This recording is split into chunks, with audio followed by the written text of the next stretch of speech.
This is the Funny Mummies podcast, the podcast for people that hate parenting podcasts. I'm Hattie Ashdown, comedian, writer, actress and mother to two very lively boys. Each show, I'm joined by funny mummies from the world of comedy, arts and everyone who can help us in this crazy world of parenting. So settle in as we find the funny side of parenting and being bloody great women.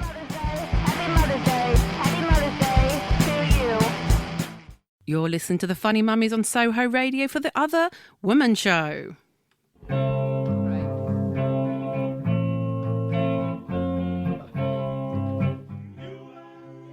and me, baby.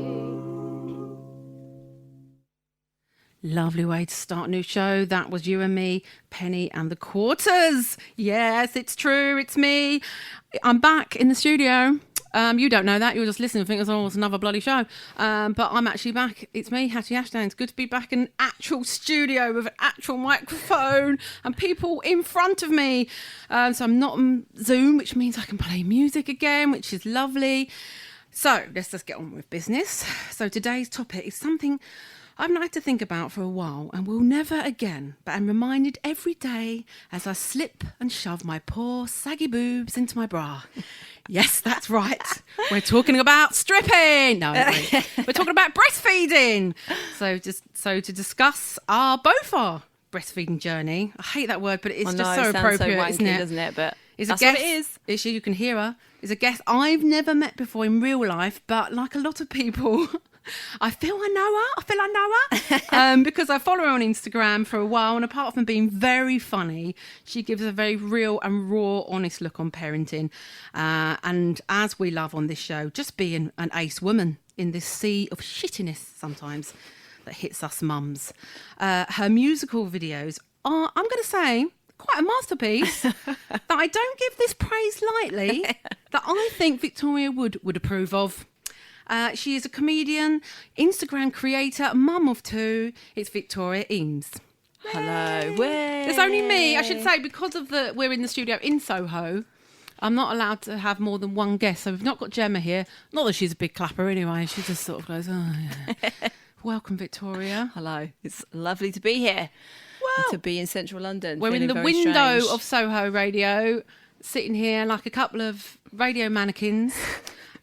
Before we get into deep stuff, let's just warm up a bit with our little quick fire round. It's like a quick way of people getting to know you, and you're only allowed to give one answer. Oh God! Okay, are you ready? Yeah. It's pretty highbrow. Jeans or leggings? Leggings, always. Girls' night out or date night? Girls' night out. I don't know what I said, yay. Okay, you're doing the middle of the night feed. Are you reading a book or are you on Amazon and then wake up in the morning and forgot everything you've ordered and it turns up? Who the fuck is reading a book? I have known of these. Not my friends. Leprechauns. Yeah, I'm on Amazon. Amazon, definitely. Amazon. A live music gig or a play? Neither. Chocolate or gin? Oh, gin. Yes, good girl. Welcome. I love that. What, you just don't like watching anything live? No, live music. I just hate standing up. Oh yeah, you know what I mean. It's just knackering, isn't it? I used to be into it when I was younger, but now forget it. I just put a bloody CD on. Put a CD on, and then plays. I can't connect. You can't. I love film. Film you is my film. forte. But yeah, not a play. Just I don't. You know, you're far away from them. You can't look into their eyes. Oh. I just the illusion is broken by them being right there. So I can't. Yeah, so I can't like buy into it. Whatever it is. The only good thing I've ever seen is War Horse. Okay. Yeah, I just love that horse so much. I could buy that horse. I'm really connected to that horse. The mechanical horse, I could buy that. So we'll get to all your Instagram and all of that because I know people probably nosy, as I am. Let's just go straight in. Did you always plan to breastfeed? So you've got two children. Absolutely. Yeah. Always. I took it for granted, actually. I just thought it would be something that would happen really naturally. And I'd have no issues. And actually, I was a judgmental piece of shit about people that didn't breastfeed. So I thought, how dare you? How Really? dare you not breastfeed your child? Having absolutely no knowledge or experience of actually just how difficult it can And be. why do you think it was just a feeling you always wanted, or did you have people around you? Like, did your mum breastfeed? Yeah, my mum breastfed. So there's 4 of us, and same. oh, really? Yeah. Where are you? I'm the youngest. You're the youngest. I'm Yeah. the second youngest. Okay. I think we've probably got the good spots. Yeah. You got better milk, probably. Yeah. I got the dregs, the puffy white stuff. The milky white.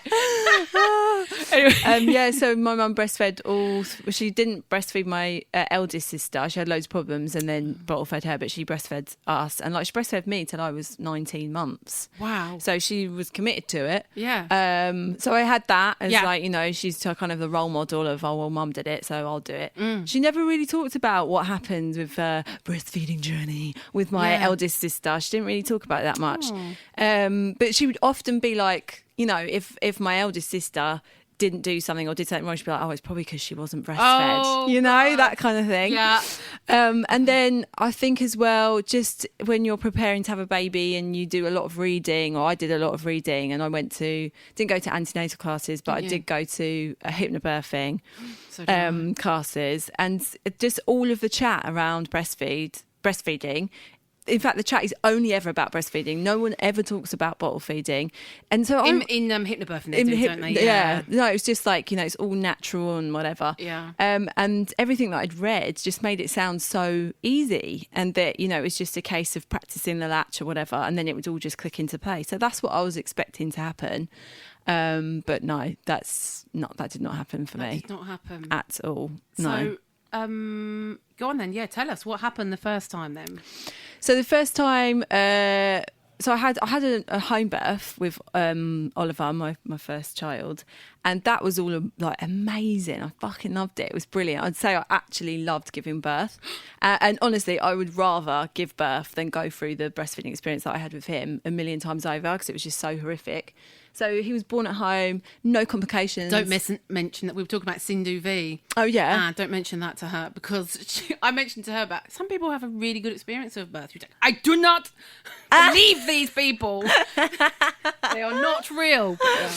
But I'm so heartened when I hear that, because they say it exists, and it's like, you do exist. Yeah, no, definitely. And I've got and the reason I had home birth was that my best mate had one, and she just loved it. And she said it was brilliant. She sold it to you in the pool. In the pool. Well, no, I had to get out of the pool in the end because it started to drag. So yeah, got out of the pool and then had him just, still in the house. Dragging now. Just get out of the pool. A little bit fed up of this. Can I just get this fucking baby out of me? So yeah, he just came out. Plop, there he was.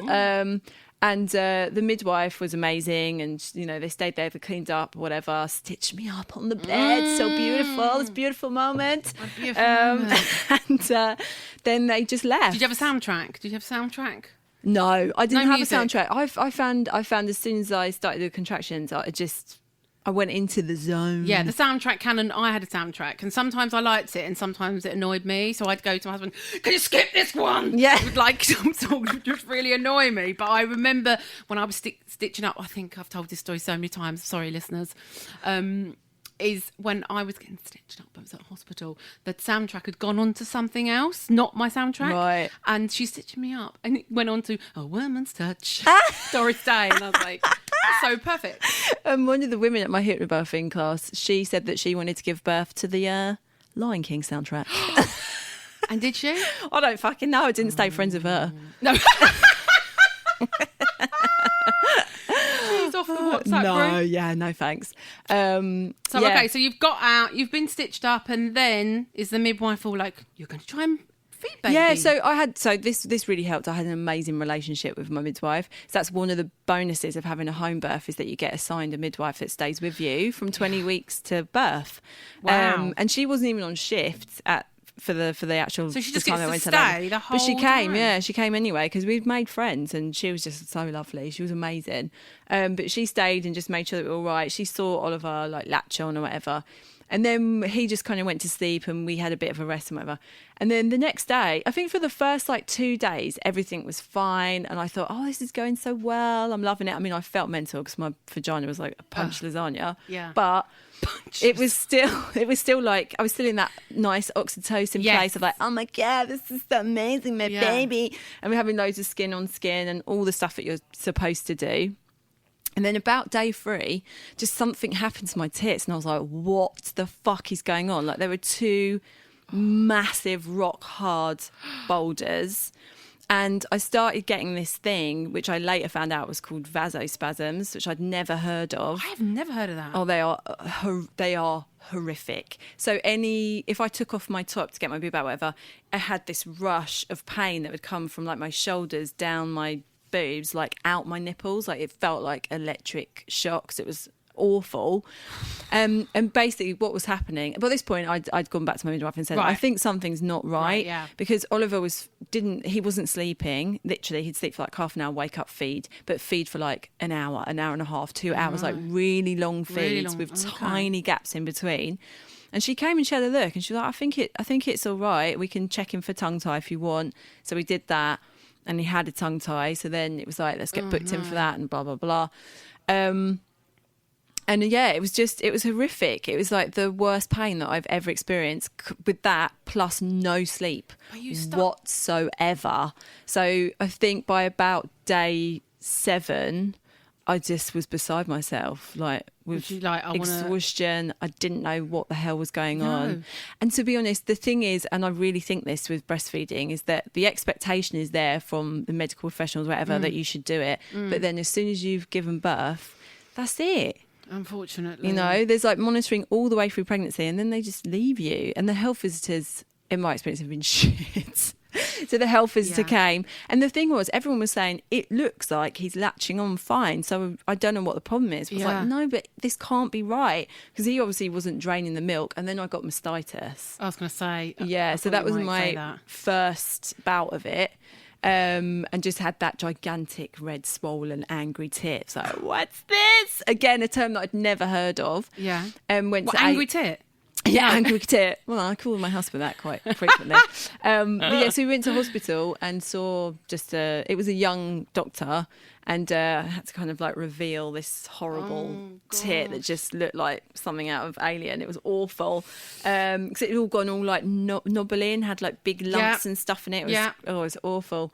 And he just looked at him and was like, okay, you've got mastitis. But then he just said to me, why are you doing this exactly? Because at that point, no one had asked me if this was something that I actually wanted to do anymore. And no one had, you wasn't like expressing or anything? Not at that point. No one had said, why don't you try expressing to just take some of the milk out or whatever. So I hadn't done any of that. Bless you. I know. So, but you just don't know, do you? Only because the first time, you know what? I'm just literally listening to you, Vicky, and thinking, I think that's what I fucking had, but no one diagnosed, because it sounds so bloody similar. And I remember, I remember my mum saying with the first child, she was like, well, is your milk coming in? Because it was all right for, like you say, sort of 48 hours or something. But then I was like, in the middle of the night, it was almost like, oh, it's going on. They're so painful. Yeah. And I'm just thinking, but I had all sorts of conflicting advice. I had like someone say, drain the boobs, just drain them with these machines, which felt amazing. And I had this midwife with a hot flannel stroking my boobs, but it was so lovely. So she's stroking with hot. But then a couple of days later, when I'm out of hospital and stuff, other midwives were saying that was not a good thing to do, because now the boobs think that's how much milk you got. Anyway. Yeah, it's really confusing, and I think that's a massive part of the reason that we have such terrible breastfeeding rates in this country, is because the support is just not there to go beyond the first couple of days if you're in hospital or seeing the midwife and the health visitor or whatever. Because it's not, they're so bloody busy. I know. I don't blame them at all. It's not their fault. It's the fact that the government just don't put enough money into creating the support system. And actually, here's a little bit of good news of COVID, is that my friend, who's, I don't really know the official title, but she's a baby cuddler in hospitals. Oh, really? Oh, my God, what an amazing job. I think it's like voluntary, and she was working all over COVID. But I said, are you still going in? And she was like, oh, yeah. She went, do you know what? It's brilliant. The hospital, the maternity wards are so quiet. She said, breastfeeding statistics rates have gone up because there's no visitors. So there's no stress, and obviously maybe that means midwives have got more time. Yeah, I'd say so. And just they're like they're able to bond with the baby more. And I don't mean that like those that don't breastfeed don't bond with their baby, but you know what I mean, like just give it a bit more time. But I wonder if it's also because the midwife's just been able to give a bit more time. And she said, the buzzer's not going, normally the buzzer's going with visitors, and you want this chair and all of that. And yeah, I was like, that's really interesting. I had wondered that. Someone else that I just chat to on Instagram has said the same thing, because they work in breastfeeding support, and they said in their area the rates have gone up. And maybe also because people then are just at home and you don't have that pressure to go out and have the coffees and meet your friends and all that stuff. There's just none of that. I don't know, maybe. But then equally, I just feel like I tried so much in that period of time with Oliver. So I managed to breastfeed him exclusively for the first 6 weeks. Wow. And so what turned the corner then? What made it then more comfortable? Stopping. Really? Yeah. Because I was only breastfeeding him directly on my boob. I wasn't expressing or anything like that. Right. Wasn't giving him any formula. So he had his tongue tie snipped. We saw a lactation consultant. We saw a cranial osteopath who specialised in kids. Yeah, I remember doing all that. Oh my God. Like we just fucking threw not thousands of pounds, we spent a lot of money trying to work it all out. And at the end of it, just none of it clicked. I mean, I was like on the hotline to Lilish League. Is that what they're called? Lilish, them. 24/7. I had this woman who was so sweet and came round. She only lived around the corner, so she came round like every day for about 7 days. But they could not help me because it didn't solve the problem. There was still pain when I was feeding him. So every time he latched on, it was just excruciating pain. Oh, I didn't have that. Oh my God, so it was relief horrendous. when they fed. So, okay. No, maybe. So it was like my nipples, and then they got so mangled that it was like they're just I'm getting bits so turned on right now. Oh no, I bet. They were like hanging off. There was like bits of my nipple hanging off. They were bleeding. They were pussy. Like they were. It was just awful. It was so demoralising, and I just felt like a massive failure more than anything else because of all this stuff that I'd had about. And all your hormones are going mad as well. Exactly. So you're sleep deprived. So you go, I just want to do I know, this thing. just fucking work on this life. And I used to sit there feeding Oliver, and Rob, my husband, would be in the bed opposite, like on the other side of the room, and I'd just be staring at him, just fucking hating him, being like, "Fuck you, you get to sleep, you selfish bastard," you know. But I'm going to put a track on because after this, so I know there's a bit of a happy ending. Yes, there is a happy ending. Yeah. So hold tight, people. Should we have another? Let's have another one. So that earlier track that we started to show off with was one of Vicky's choices. So this is one of your other ones. Is it Who Do You Love? That's one of yours, isn't it? Yeah, that's right. Yeah, that's one of yours. Any particular reason you chose this? I forgot to say we're having a bit of a Northern Soul show today. I forgot to say that. Because over lockdown, I was doing a bit of a Northern Soul dance every day. Yeah, I was loving it. I was absolutely loving it. That's where I heard one of these songs was from you dancing to it. Yeah, and then I saved it on my spot. I was like, oh, that's so nice. I just love it. I don't know. One day I was just like, just made me feel loads better, and it just gives you a focus over lockdown, didn't it? So I felt, I don't know, a bit twatty, but every day I don't think Will, our producer, knows this. I did a little Northern Soul dance every day, like a twat. Just put it up, and yeah, and so we were chatting online about it, and I said, let's all just have a Northern Soul theme today. So there we go. This is the Sapphires.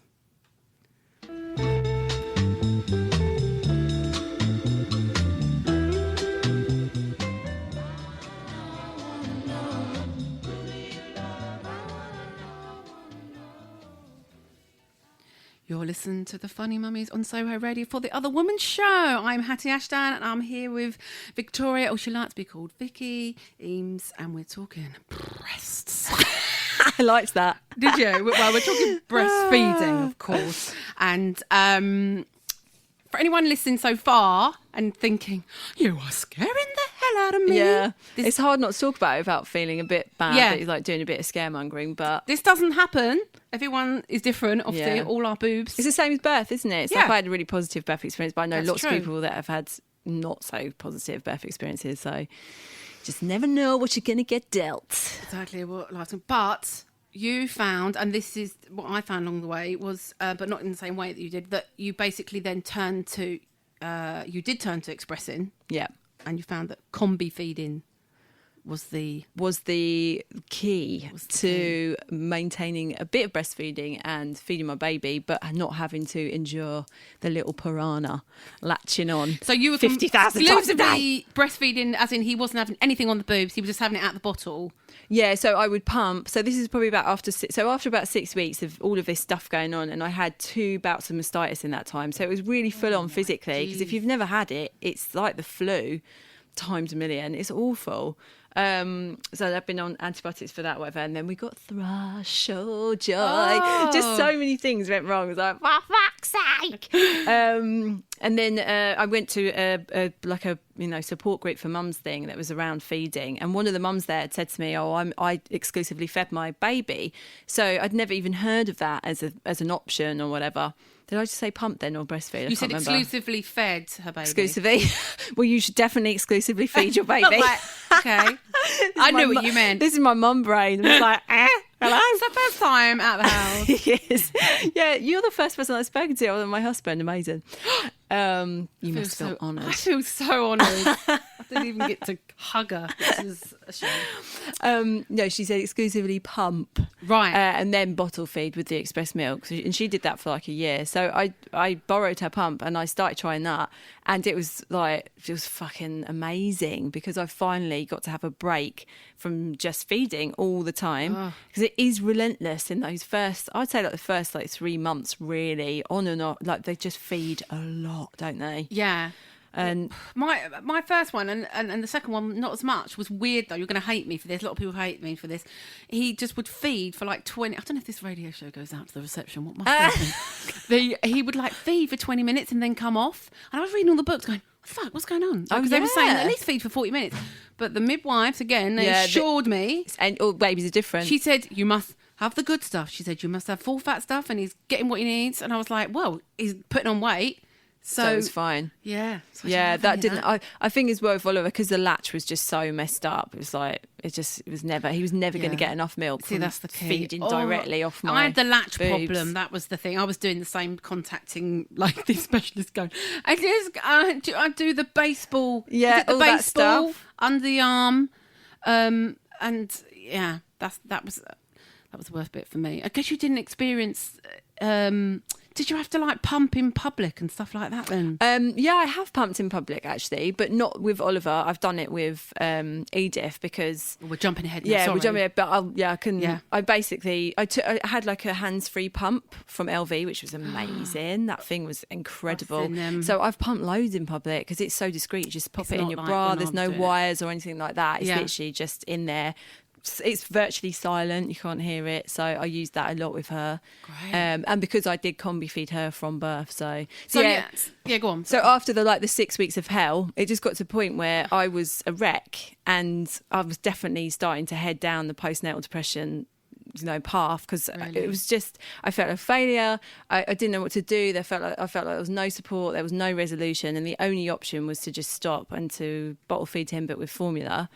And at that time I was so blinkered about that.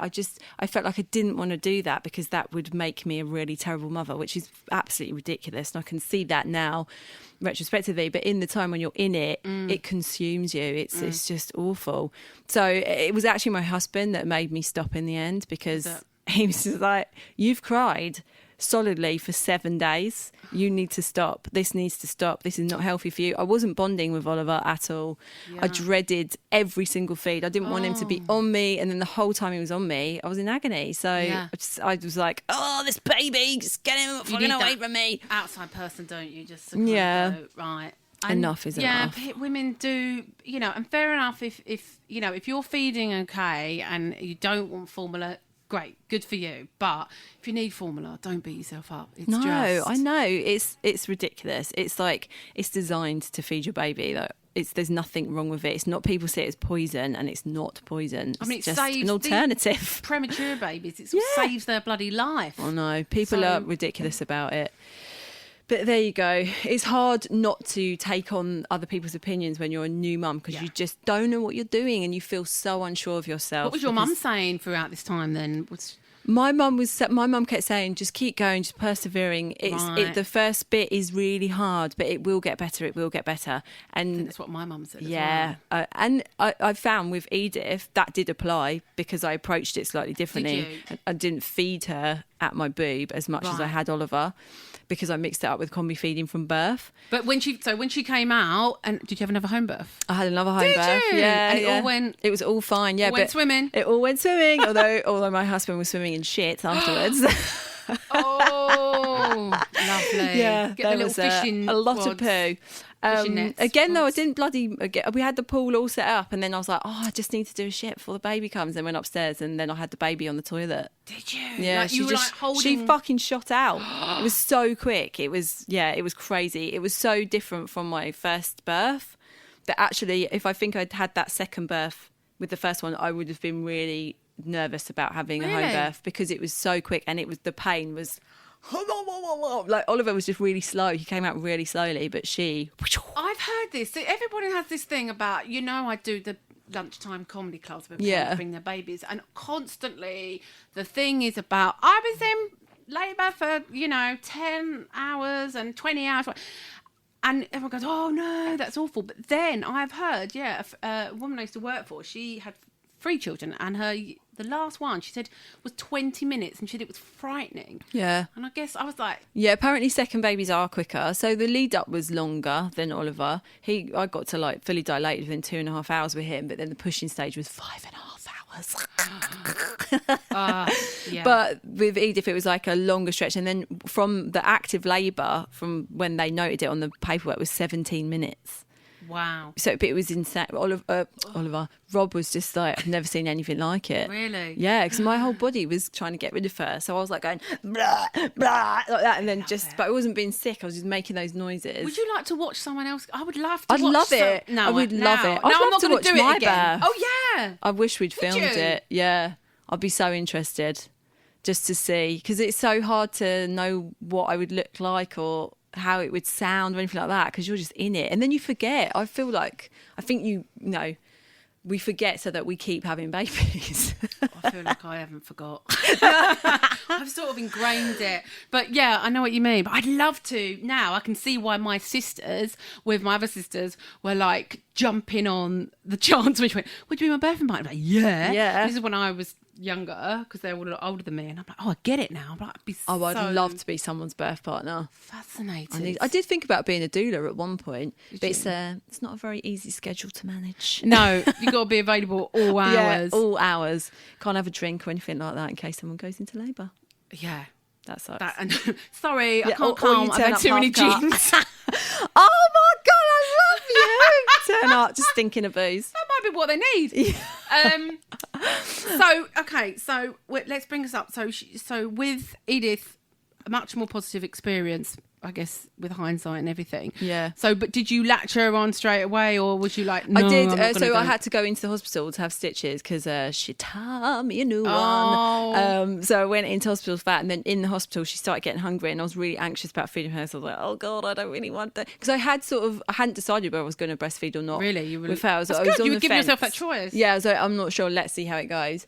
But I just knew that I wasn't going to put pressure on myself like I did the last time. And I felt like if it doesn't go to plan, I have no issue with just going straight to formula. It'll be fine. So I did latch her on, and the first couple of feeds and stuff I latched her, and it just started hurting almost immediately. So I was like, fuck this, I'm not doing it. So then she had quite a few formula feeds, but I started pumping because I thought, okay, you know what? I read so much after I had Oliver, and I actually understood the physiology of how our breasts produce milk. So I knew what to do to like mimic the natural feeding pattern to just have an established milk supply. So that's what I did. I like pumped and I fed her and formula fed her over those first 2 weeks. But it felt to me, that's a lot of people are like, wow, that's so much work. Yeah. But it wasn't, because it was so freeing compared to my Yeah. previous experience. And it meant also that I got to go to sleep.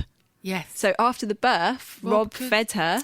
I went to sleep for 8 hours. Ugh. I know, like, when does that happen? That's so important for the mum's recovery after what you've just been through physically and mentally. Yeah. So I did that, and we woke up and was like, I'm a new woman. You know, it was Yeah. like, great. Oh, so good. And then literally after about 3 weeks of doing the combination of the kind of those three things, I latched Edith on and it just didn't hurt. It just did not hurt, which I was like, So how long was this then? That was 3 weeks into it. It's weird, isn't it? Oh my God. But in between, you know, when it had been hurting, I'd been giving my nips a massive break and just pumping rather than feeding her, and used silver nipple bullets. Oh my God, they were so good. I don't know if they're called that. That sounds too sexy. It does. What, like a shield? Yeah, shield. Yeah. It's made out of silver.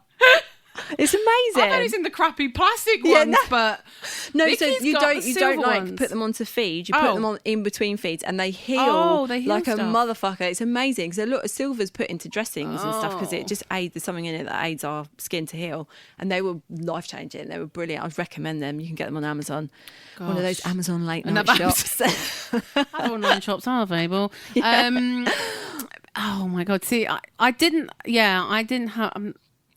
I really feel for you because I didn't have the. I definitely think I started to get a bit of the mastitis, like it was going really hard, and I had all that thing. But my main thing was, just feeling like I remember when I had my first, and I was in hospital, and I said it was like I just went ping, my eyes went open, I went, what's happened? And obviously the milk was coming in, but I didn't know. I was on my own. I was terrified, and I remember walking up like a penguin, as you do, walking up, trying to find a midwife. It's the middle of the night going, I don't know what's happening. And I was really unfortunate. I got not a very good midwife. I don't even think she was a problem. I think it was the cleaner, honestly. I don't think she said, oh, take these pipettes. She gave me like these little pipettes things, and she said I had to like syringe the milk out. Okay. But she didn't really show me how to do it. it. Yeah. So I'm there like crying, trying to do it. My husband was asleep in the chair next to me, but I didn't want to. I know it sounds silly, but you know when you're just like, he's been up. I know I've been up, but oh, poor you. I know. But that labour must have been so hard for you, darling. Oh God, don't even get me started on. He just never sat down. So like he just like couldn't sit down because his like legs had like frozen. It was quite funny. Anyway, no sympathy there, of course. But yeah, so I had all that, and then when I got home, then as I say, the woman drained them, and that was all good. But then it all came back, and I don't know whether I should have just been doing little and often rather than a whole draining and stuff. And I did all the cabbage and all that stuff. So the second time was much less painful. It wasn't to begin with. It was really painful at the beginning. Right. But I think it was because I just allowed myself to have some breaks from breastfeeding and letting my body heal in between feeds. So I'd probably like feed her on my boob twice a day, and the other times I'd pump, and then she'd always have like a formula feed at her bedtime. And then, like I say, at 3 weeks, just the pain stopped. It was bizarre. It was like, just it like happened like that, like instantly. As I woke up, fed her, I was like, oh my God, this doesn't hurt. And at that point, it was like, right, well, I can do a hell of a lot more breastfeeding now. So I did. And then the pattern that we got into was I breastfed in the day and stopped at about 6, and then we did expressed milk in the night with formula too. So we shared nights. Like we did one night on, one night off, and one of us would sleep on the sofa bed for a full night's sleep, and we took it in turns. And just the whole experience was just brilliant. And I personally recommend combi feeding to absolutely every mum that I meet now, if that's something that they want to do. Yeah. Because the other thing that no one tells you about breastfeeding is just how like suffocating it can be, because you have to do it all the time. I mean, you say you only had 20-minute feed, so you're quite lucky. I was lucky now, but it did still feel like people come around. There was certain, brother-in-laws I think felt a bit embarrassed, and then you have to go out the room, and there's all that kind of stuff, and But I felt it just stifled my freedom a bit, like, because I felt tied to this baby, and then felt guilty for feeling that. Cause it's like, well, I'm a mother, so I shouldn't feel that. I should just be selfless now. Yeah. But I wasn't. I needed to have that time on my own. And also for Rob, he bonded with her so much more than he bonded with Oliver, because he hardly got a look in with Oliver for that first bit, because he was just on me the whole time. But, Rob did all of that stuff in the beginning, and when she was a really tiny baby, and he loved it. He really, really enjoyed getting to feed her and do the night feeds and all that sort of stuff. I remember I didn't have the... I wish I'd had that EV. Is it called EV? The LV, yeah. LV. That's why I'm going wrong. I'm ordering the wrong thing. But my friend, I think he was about 3 months old, and she said, I want to take you away for a night at the spa. And Alex, from the beginning, really good dad. Not one of those dads that was stressed at that idea. He was like, yeah, go. I was like, well, I'm going to have to pump, aren't I? And you're do all formula. And I did leave him with some stuff, but he did mixture. And but of course, I just had one of these like hand pumps.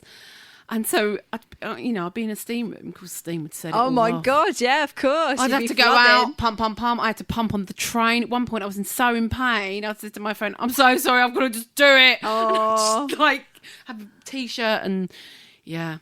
But it does feel good in a way. Although, that's what I'm going to put a track on when I get to now. The end is here, isn't it? Yeah. There's no more breastfeeding. No, I know. So I fed Edith for 11 and a bit months we did that's in the so end. good. But I wasn't sorry to say goodbye. Wasn't you? No. Let's have now. I forgot which is yours. I'm a Good Woman. Is that another one of yours? Yes, I'm a Good Woman by Barbara Lee, and you're listening to the Funny Mummies on Soho Radio. Yeah, we go. You leave your home for days and days.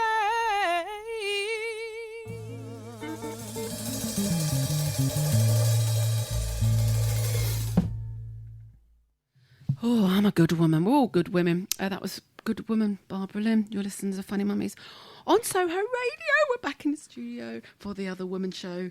We're still talking breasts and breastfeeding, but I'm Hattie Asham and I'm talking to Victoria Emes, and we're kind of wrapping things up, which is appropriate because it's now all over for both of us. I know. We won't be breastfeeding again. Ever again. And Victoria did a very funny video, as she does on Instagram. Oh my God, we've got to try and fit in Instagram as well. About finishing your journey, so you don't feel sad at all. But you, in your video, you're kind of a bit melancholy. Yeah, I think I feel more sad about how much I beat myself up about it. Right. Okay. And yeah. that I didn't enjoy it. I didn't enjoy Oliver at all for the first 6 weeks of his life, and that's probably where my sadness lies more than anything. I've done both. I've bottle and breastfed, and I know that a lot of people are like, oh, you just can't recreate that bond of the breastfeed. I don't agree with that at all. It's bullshit. When you sit down, you've got the bottles, they're You looking can into look your directly eyes into their face. Yeah, you and can't you when can you hold them in when the you're same way. breastfeeding. Yeah, so I think that's bollocks. But I don't know, maybe, there's maybe a little bit of... I did enjoy it with Edith, and I'm so glad that it worked out the way that it did, because I think I would have carried that regret and sadness, and it's a grief, basically. There is such a thing as breastfeeding grief. Oh yeah. I don't know, I feel like going through that process of hers, it was quite cathartic for me to feel like I undid the sadness and whatever of the past. So We're ready to just... That's and it. now they are locked away. They're locked away because we're not going to... So no more children. No more children. My husband's had the snip. Oh yeah, made a video about that as I remember now. Not obviously not the actual video of the actual operation. It was the chimney. Oh, Snippity, snip. I've talked to you about that off air. I really want my husband to get it. Just so It just makes life easier. Yeah, I mean, we never have sex, and I'm a lazy cow, so. So same here. I don't want any more children. Maybe if I was younger I might have done, but I don't. Yeah, oh no, my body couldn't take it. But yeah, it was. I think I was sadder with the last one, but that is because it's your last exactly child. You do with everything, even when it's so ridiculous. But like when she moves up a clothes age, because when they're little, it's only ever 6 months.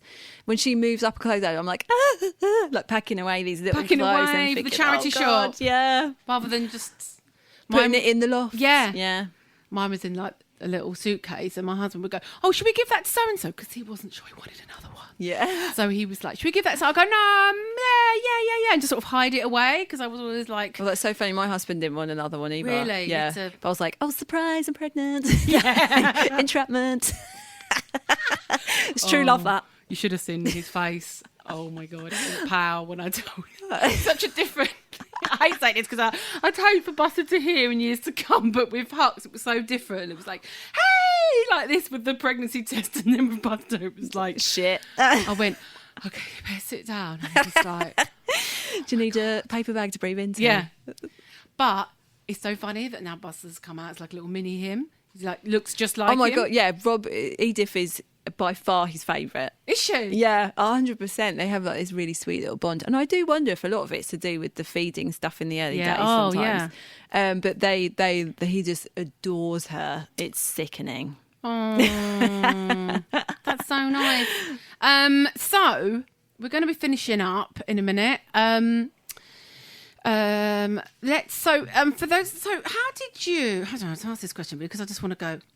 How did you? I mean, for those who don't know, so you're what they now called an Instagram creator. Yeah, content creator. Content creator, and which means fucking bollocks. I'm jealous of your job, basically. And so, how did the hell did that start? Was you talking about furniture? Is that right? Yeah. So I started it 3 years ago when I was on maternity leave with Oliver. He was about 6 months old, and I was just going out of my mind with boredom because I find the first year of motherhood is dull. As anything, and it's all just baby. You can't even have a conversation with them or anything. I love them, like don't get me wrong, of course I love my children, but I just struggle with it because I'm quite a creative person, and I need to be stimulated mentally in some way. So my friend suggested it. She said, oh, why don't you set up an Instagram account and just share pictures of your house, because that's what people do. And I was like, really? That sounds fucking shit, but all right then. So I went onto Instagram, looked into it, looked at like the interiors scene on there or whatever, and then just started posting. And probably after about 3 or 4 weeks, and it was very much like, oh, well, this is my sideboard. Isn't it lovely? Right. You know, it was just like, who's this? Because it wasn't, it was just very nice. And that's not really the way I view myself. So you got... But then I just in fact, I remember because I was hungover and I wrote a caption that said something about being hungover with a baby, and it was funny. Yeah. And it just got like more of a response than my normal stuff. It's like, oh, okay, so maybe there is like an audience here to just be a bit more myself. Yeah. So that was it then. That was like the card to just, keep you found your voice, spewing out. Yeah. The realness. But that's the thing, isn't it? I don't know about you. My first experience of Instagram was like, it was just all nice photos. Yeah. And I quite liked it in those days, but then it got a bit yummy mummy in terms Very of much mummy so. stuff, putting up perfect nurseries. Yep. This is what we've done with the nursery, all kind of thing. And then, so for me, coming across people like you, it's like, oh, relief. Although you do have a very nice house still. Well, I just like interior stuff, I mean, it looks like a shithole, but it is decorated nicely. Yeah. But so I was still doing the interiors pictures up until about a year ago. But it was always my captions on my stories were just me chatting on stories. Yeah. Chatting the normal bollocks that I chat. And then the captions were the same sort of thing. And I just got bored of it. And I was pregnant with Edith and did a gender reveal that was shooting a confetti out my vagina with a baby then being lobbed out of it. Yeah, so that was like the first video that I ever really did. Yeah, and it went mental. I didn't even put it on my grid because it was like, oh no, it can interrupt the interiors flow. Right. But in stories, and then it was kind of like hidden behind an interiors pic, swipe by with it. It just went mental. So I was a bit like, okay, I really enjoyed doing that. It was so much fun. Me and Rob filmed it together, and just the reaction, it spurred me on. So from that point, I started doing more like funny video content. And then just before I had Eva, I was like, fuck this, I'm not doing interiors. What, have you got a performance background? Because no, not at all. No, really? No. Honestly, you're so Honestly, funny. You're such a show off. Are you sure you didn't go to drama school? But I love that though. I just love that you... I just love that. Yeah, it's weird, isn't it? Because I'm not a confident person at all, and the idea of like doing stand up, for example, like you do, I just could never do it. It makes me want to vomit thinking about it. You'd be great. But that's what people say. But I know how badly I react to like being in front of a crowd. So do you think when the safety of a screen, it's like... It's different. It's so different. And although I've got a lot of followers, when I do my stories and I'm there with like my fucking massive fanny out and no bra on and no makeup, I'm not thinking 140,000 people look at this. Doesn't. It's just me to my phone. It's really weird. I mean, if anything, it's probably quite dangerous because the shit I come out with, I'm like, oh my god, I've revealed so much about everything. Whoops. That's interesting. And we before we run out of time, we should. I think we were right for time actually. Just made me think about. So it's Laura that you do your podcast with, and I forgot to bloody mention it at the top of the show. I'm so sorry. Or did I mention it? No holes barred. She's like, no, I took note that you didn't mention it. You must mention the podcast. And it's Laura, isn't it? It's Laura, who's knee deep in life on Instagram. And saw that she'd done, this is jumping things, but I remember her putting up a video ages ago of her doing like a little live thing, like she was just talking to some people. And so has she ever done stand-up or anything? She hasn't done it either. So Laura is... So this is the amazing thing about Instagram. There's a lot of wankers on it. And there's a lot of like false bullshit friendships, and that's all cliquey and it's bollocks. But Laura is one of those women that we met through Instagram, and I stalked her for ages and made her be just my friend. commenting on each other's posts? Well, no, she didn't know who I was, but I just kept like... I loved her, so I would share her all the time and I'd comment on her. You grinded her down I grinded like you do her down. with a guy. I basically stalked her into being my best friend. And then weirdly, someone that we both follow, who is friends with Laura, said to Laura, you need to follow Victoria. So then she like saw my messages and stuff, and then we just started chatting. And then whatever happened, she was like, oh, do you want my number? I got onto WhatsApp, and then that was it. We had about 3 weeks of this mad intense romance where we were just sending voice notes to each other, like 4-hour long voice notes, like, yeah, and then I was thinking about this, and I just realised that you're such an amazing person, all this bollocks. And we decided, let's do a podcast, because she has exactly the same sense of humour as I do. I don't even know what the question was. Was there a question? I can't remember. Or a point? I was just, it was one of those, you know, when you think, has to do this question for she does off-air. stand up. But she no, does, no. So she hasn't. So how did she find that experience? Did that make her want to do? So I think Laura's a lot more confident in front of people than I am. Yeah. So she loved it. I went to that. She did like a little, it was a talk, I suppose. Yeah, it was a talk in like a bookshop or something. That's it. Yeah. Wasn't it? So I went to that, and that was that the first time I met her? It was potentially the first time I ever met her. She knew I was coming. I didn't just turn up with like her face tattooed on my chest. Hi, it's me. It's me, your best friend. Security, that woman that's been messaging me.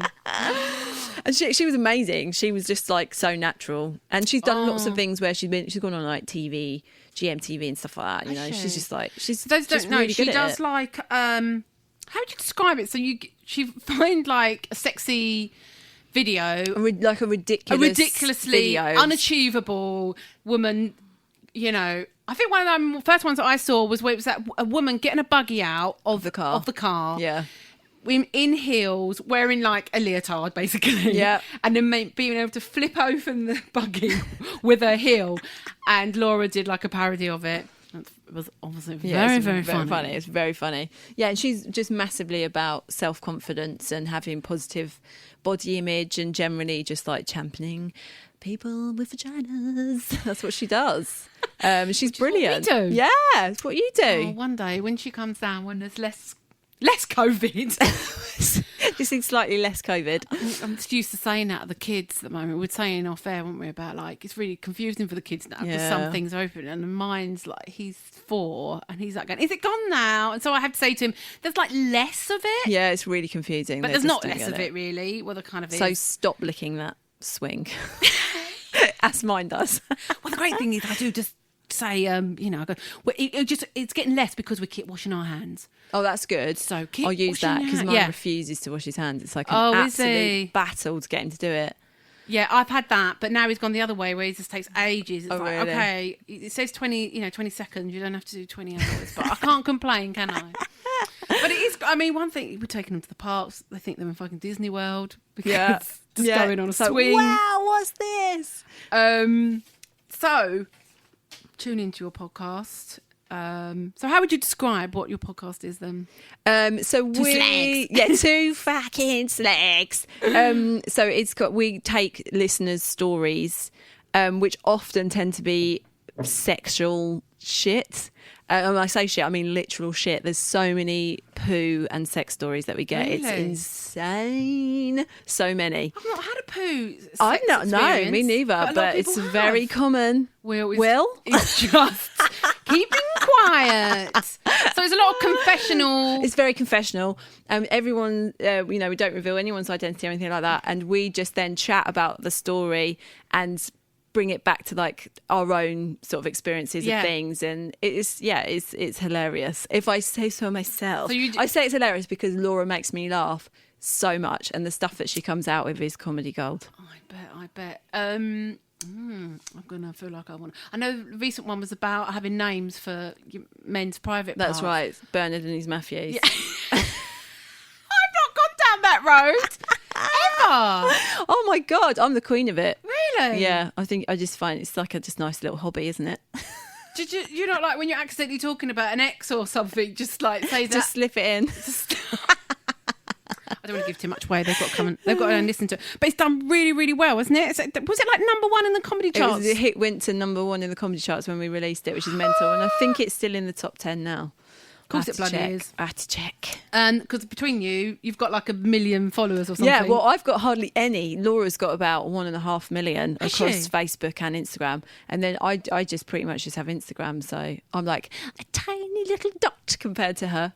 No, you got a blue tick, love. I've got a blue tick, got a fucking blue tick. You got a blue tick. So, just very quickly, we always end the show now on, I might drop it though, but I'll see how good you do it. No pressure. No, I'm joking. Because we've been knocked in and thinking about just what we wanted to go out, was your perfect night, child-free, of course, night out. Within the sort of realistic realms, you can't be riding off on a unicorn. Or something. Damn it.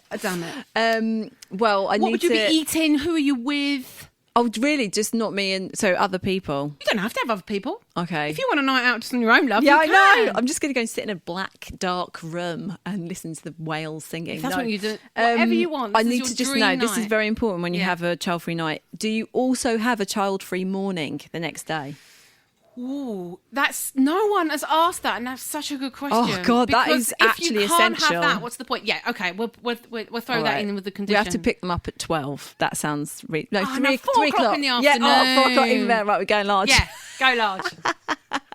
Well, what tends to happen when me and my husband have a night together out, because it's very, very rare, is that we start drinking at about 2 p.m. As soon as the children are out of sight, and by 7 o'clock we're dancing on a pub table, and I'm normally made best friends with the barman and telling someone to fuck off because they're a cunt. Yay! So you've been with your husband, you want to be with anyone else? Yeah, I want to be with him, I think. I'd like my best friend. We've got like a couple best friends. Oh, that's John nice. and Leanne. So you might meet up with John and Leanne later. Yeah, because they're hilarious, but they're very dangerous. So if we're with them, we're 100% going to absolutely get wrecked. Bad influence. Yeah, but I think go and have some really nice food. 5-star Michelin star, actually. Let's go super posh. Michelin man.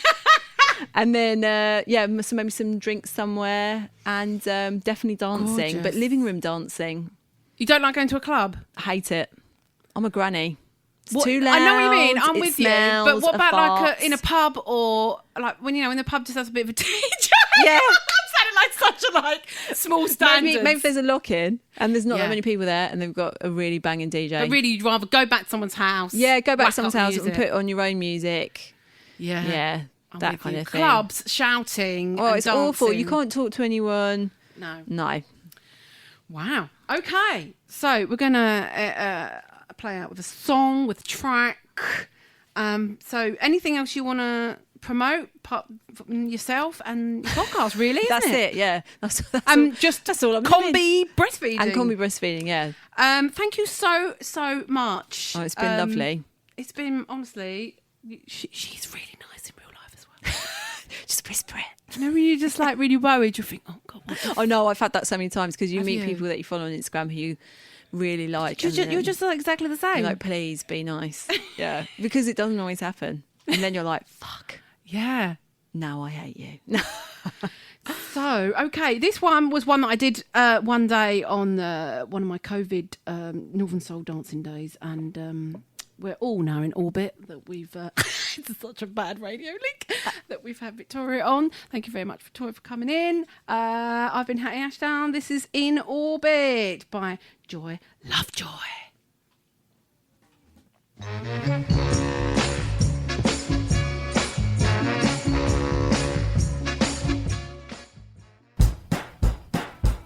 You've been listening to the Funny Mummies podcast with me, Hattie Ashdown.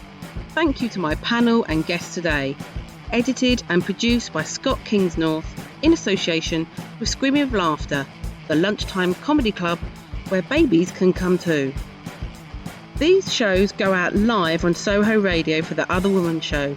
See schedule for details. Please subscribe, rate and review and share this podcast.